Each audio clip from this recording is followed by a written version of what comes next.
Hello, my name is Glenn Andreiev. I'm a filmmaker and film historian, and today we're going to be talking about James Cagney. So get set for a lot of cinematic energy. Orson Welles and Stanley Kubrick considered Cagney one of the best actors in film. Cagney was born on the Lower East Side of Manhattan in New York City on July 18th, 1899. His father, James Francis Cagney Sr., who was Irish, he was a bartender and an amateur boxer. Cagney attended Columbia University and at first was looking to become an artist. And he was taking on various jobs to support his family. And later on in his career, when he's making a lot of money in Hollywood, he's helping to support his family in New York. In the early 1920s, Cagney's getting involved in theater with dance, and he was known as Cellar Door Cagney, which meant he would dance and he'd go up to like a diagonal door, the cellar door that leads from the outside to the cellar, and he'd bounce off of that, then bounce back onto the stage, and you'd see that in Yankee Doodle Dandy, the film he made in 1942 that earned him the Academy Award for Best Actor. Then there's Joan Blondell. It's 1929, and Joan Blondell in New York City, she's rushing to a audition for a play called Maggie the Magnificent. And she's getting very nervous. And she's standing around, and all of a sudden somebody taps her on the shoulder. And it's James Cagney, and he says, "Hey, why are you so wide-eyed and nervous? You're going to do good." They were teamed up for the play Maggie the Magnificent, but it did not get very good reviews. Critics called it Maggie the Mediocre. Cagney and Blondell wound up in another play called Penny Arcade, which is a drama that's set in an arcade by Coney Island, and it has some crime element in it. And the play's doing pretty well, and it's viewed by Al Jolson, who decides that this should be made into a film in Hollywood, and they should bring Joan Blondell and James Cagney to Hollywood to make the film. So Cagney said that, well, they bought me out to Hollywood, and they said 3 weeks, and it wound up being 30 years. Penny Arcade, which was retitled Sinner's Holiday, is kind of like a mediocre film, but you really see the star quality in James Cagney and Joan Blondell. And just again on Joan Blondell, that's her real name, but that's not her real blonde hair. Here you see her as a brunette, which was her natural hair color. Audiences are actually beginning to send in fan mail about these two newcomers, Cagney and Blondell. So Cagney's put into another film called Doorway to Hell with Lew Ayres, who's terribly miscast as a retiring gangster.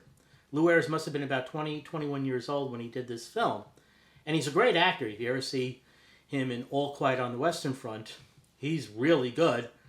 But he's uncomfortable here in this film, and Cagney's overshadowing him, like in this scene. Cagney has small parts in various films, including The Millionaire, opposite George Arliss, one of the top stars of the day. And people are really noticing James Cagney, and he's getting more fan mail, so Warner Brothers decides they got to build him up.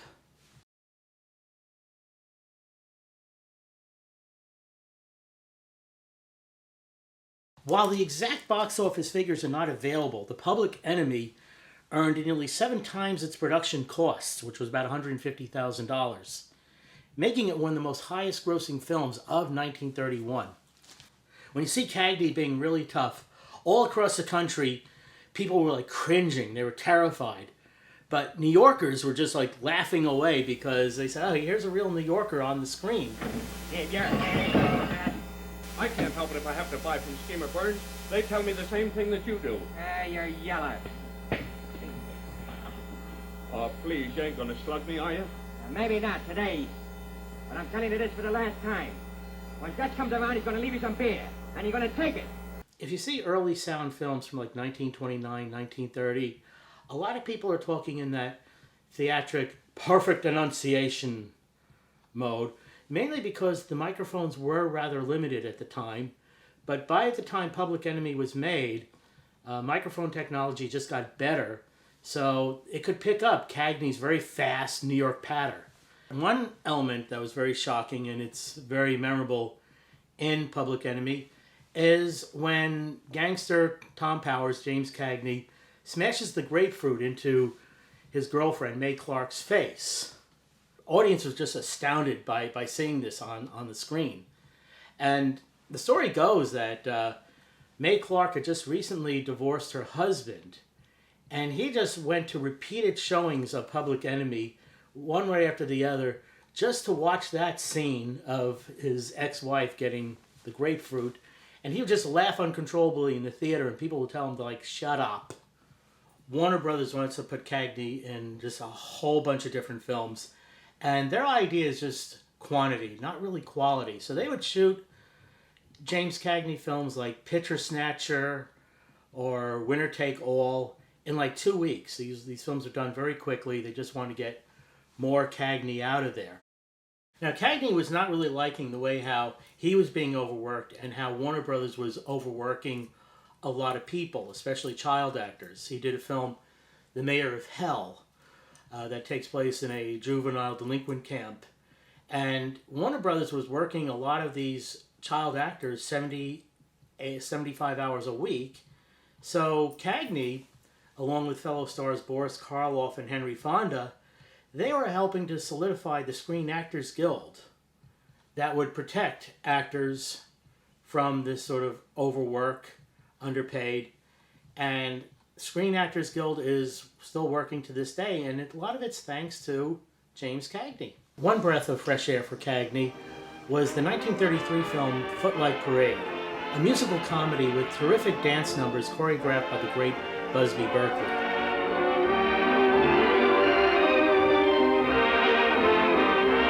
Anybody comes in, stays in.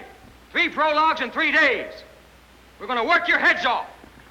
But by Saturday night, we'll have what we want. Can't be done, I tell you. Yeah, Warner Brothers wanted to show that their tough guy has other talents.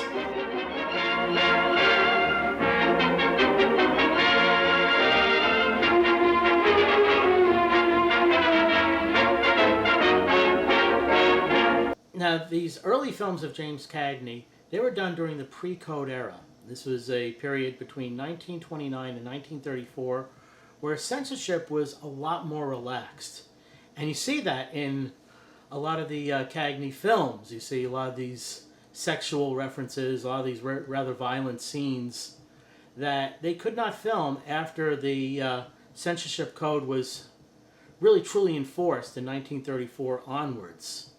You look at a film like G-Men, which was made in 1935, where there's stricter censorship. And Cagney couldn't be a criminal like he was in Public Enemy. They decided to make him on the side of good. They make him a FBI agent. And it's a rather fun film, a lot of comedy. And he's got these great scenes, especially with Robert Armstrong. They're in that circle somewhere. Only 6 states. We've got them cornered. Cut out the wisecracks.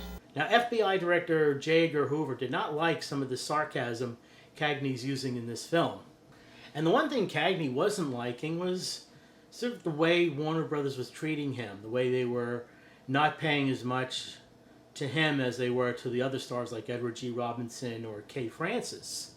So Cagney left Warner Brothers and he worked for a studio called Grand National, which is a smaller budgeted studio that gave Cagney more leeway. In this scene from Something to Sing About, which has some musical numbers in it that try to guess who his co-star is in this one scene. The hairline. Gracious.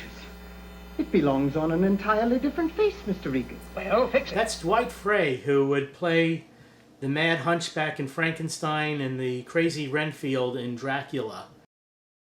Warner Brothers gets Cagney back around 1937, and there's some speculation as whether or not they're going to place him in The Adventures of Robin Hood. We don't know how seriously they were considering him for the role.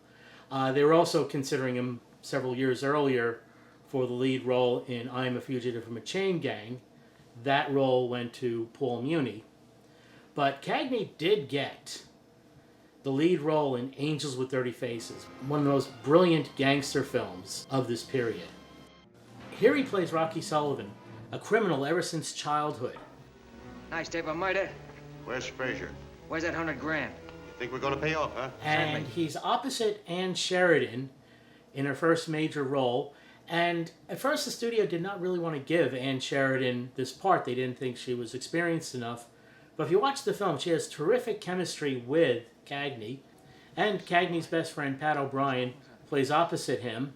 The bad boy who turned good. He became a priest. And there's this other guy, Humphrey Bogart, in there. So Angels with Dirty Faces, it's still just like one of the great films of the 1930s. Books, receipts, names, addresses, bank books, everything. If he's prosecuted for this kidnapping, he'll talk. Rocky, what are you doing up here? Go on, get out of here, beat it! What's the matter with you? Want to get your skull full of lead? I thought you were smart enough trying to stick your kids in a place like this. I couldn't stand by and watch him shoot you down, Rocky.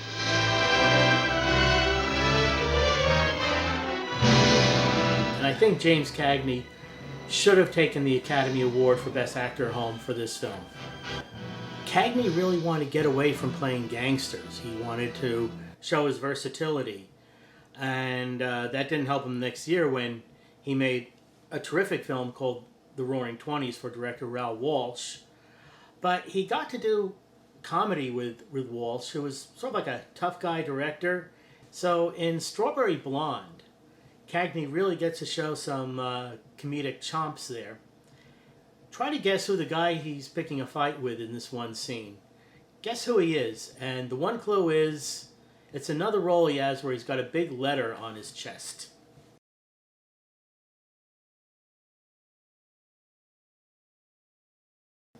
Then comes the part that James Cagney really wanted to do.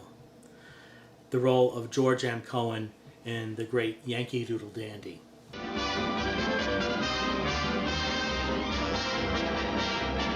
He gets to show off his dancing and singing abilities. I'm a Yankee Doodle dandy. Yankee Doodle do or die.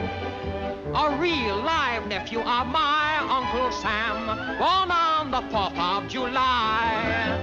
He's got a Yankee Doodle sweetheart. She's his Yankee Doodle joy. Yankee Doodle takes to London just to ride the pony. He is a Yankee Doodle boy.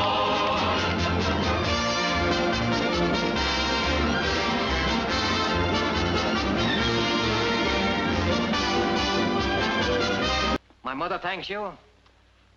My father thanks you. My sister thanks you. And I thank you. About Yankee Doodle Dandy, it was in pre-production in late 1941, but it really went into production just right after the attack on Pearl Harbor. And of course, everybody in the United States was just absolutely shocked, walking around in a daze. Cast of Yankee Doodle Dandy and the director, Michael Curtiz, they really wanted to make a film about patriotism. They wanted to make a film that was going to really just boost the morale of America. And they did.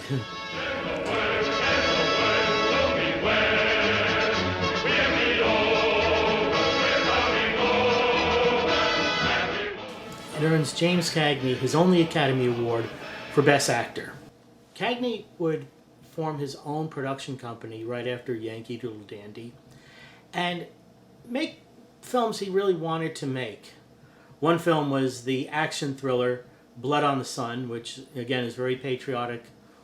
His independent films are not doing very well, so Cagney goes back to Warner Brothers. And what do they have waiting for him? A gangster film, White Heat. You won't get away with it, Cody.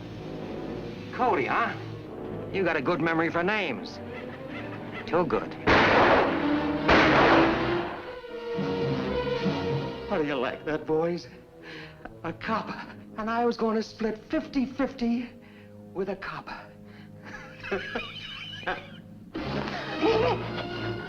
Now tell me you're glad to see me. Only say it slowly. All I wanted was for you to come back. That's the truth. I love you, Cody. I love you.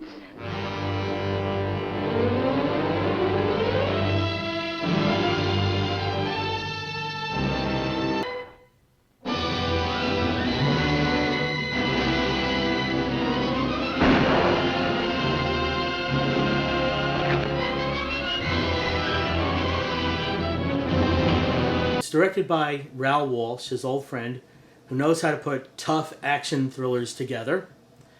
And here Cagney plays a psychotic gangster, Cody Jarrett. And of course, White Heat is famous for its unforgettable ending, where Cagney is escaped from prison. He's up in a gasoline tower, surrounded by the police, and there's that explosion.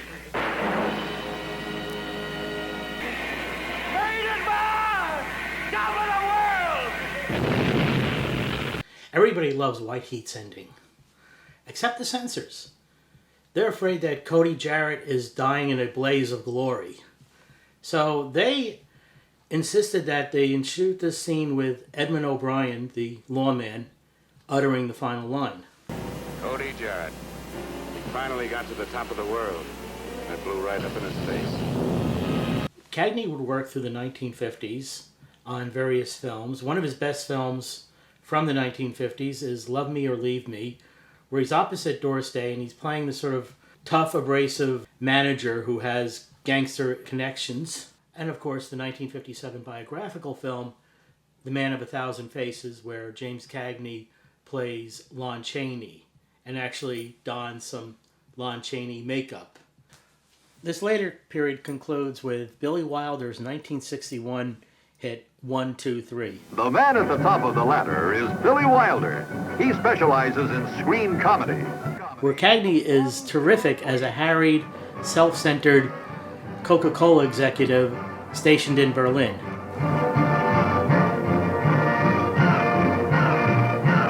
All right, here we go. First, get a barber and a manicurist up to the office. Next, call my lawyer. I want him here immediately. Next, I want to speak to the manager of the Berlin Hilton. Yes, sir. And send Ingeborg in here with pad and pencil. Yes, sir. Elma. 1, 2, hey.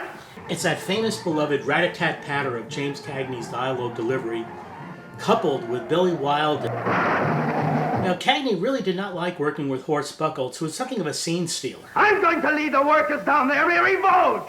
Put your pants on, Spartacus. It was a frantically wild film by Billy Wilder, no pun intended. But the frantic pace just really was getting to Cagney, and he decided he's going to retire with this film.